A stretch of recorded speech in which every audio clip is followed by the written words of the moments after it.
بسم الله الرحمن الرحيم. الرحمن علم القرآن، خلق الإنسان علمه البيان. الشمس والقمر بحسبان، والنجم والشجر يسجدان. والسماء رفعها ووضع الميزان، ألا تطغوا في الميزان. وأقيموا الوزن بالقسط ولا تخسروا الميزان. والأرض وضعها للأنام، فيها فاكهة والنخل ذات الأكمام، والحب ذو العصف والريحان.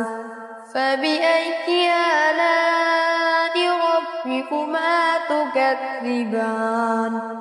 خلق الإنسان من صلصال كالفخار، وخلق الجن من مارج من نار.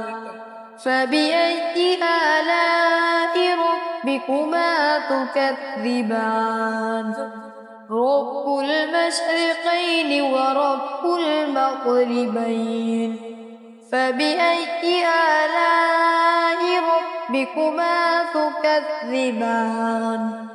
مرج البحرين يلتقيان بينهما برزخ لا يبغيان.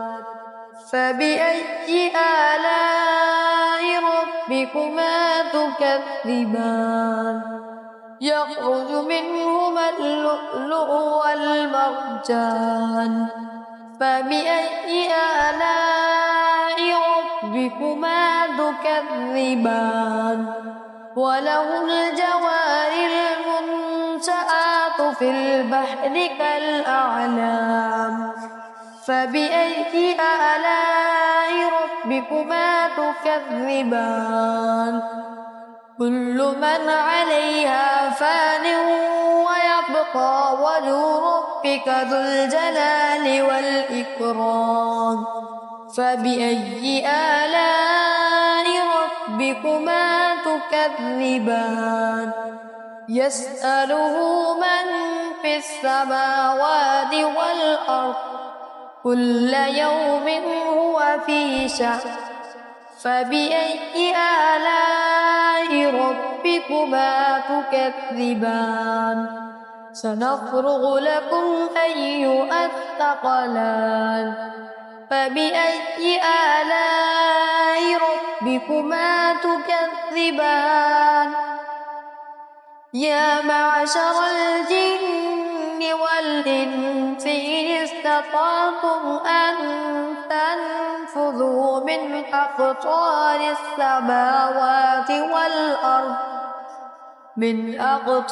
السماوات والأرض فانفذوا، لا تنفذون إلا بسلطان. فبأي آلاء ربكما تكذبان؟ يرسل عليكما شواظ من نار ونحاس فلا تنتصران. فبأي آلاء ربكما تكذبان؟ فإذا انشقت السماء فكانت وردة كالدهان. فبأي آلاء ربكما تكذبان؟ فيومئذ لا يسأل عن ذنبه إنس ولا جان. فبأي آلاء ربكما تكذبان؟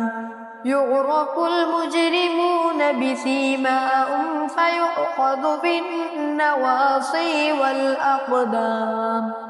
فبأي آلاء ربكما تكذبان هذه جهنم التي يكذب بها المجرمون يطوفون بينها وبين حميم آن فبأي آلاء ربكما تكذبان ولمن خاف مقام ربه جنتان فبأي آلاء ربكما تكذبان ذواتا أفنان فبأي آلاء ربكما تكذبان فيهما عينان تجريان فبأي آلاء ربكما تكذبان فيهما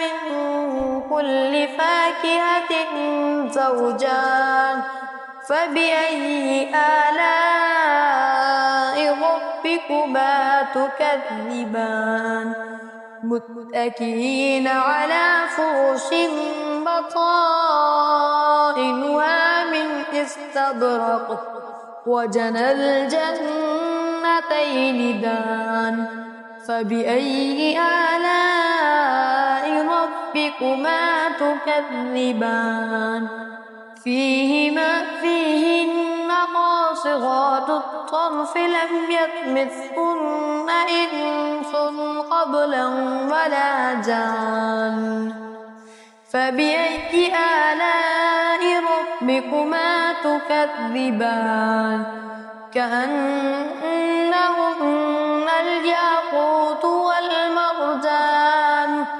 فبأي آلاء ربكما تكذبان هل جزاء الإحسان إلا الإحسان فبأي آلاء ربكما تكذبان ومن دونهما جنتان فبأي آلاء ربكما تكذبان مدهامتان فبأي آلاء ربكما تكذبان فيهما عينان نضاختان فبأي آلاء ربكما تكذبان فيهما فاكهة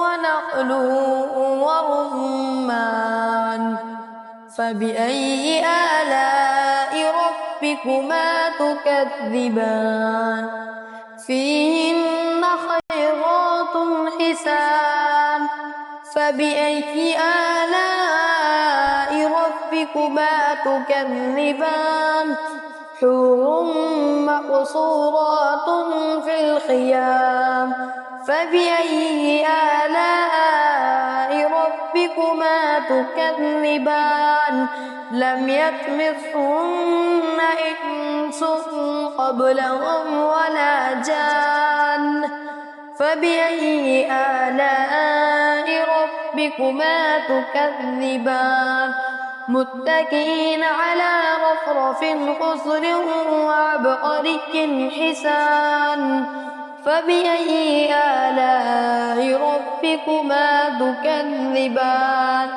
تبارك اسم ربك ذي الجلال والإكرام صدق الله العظيم.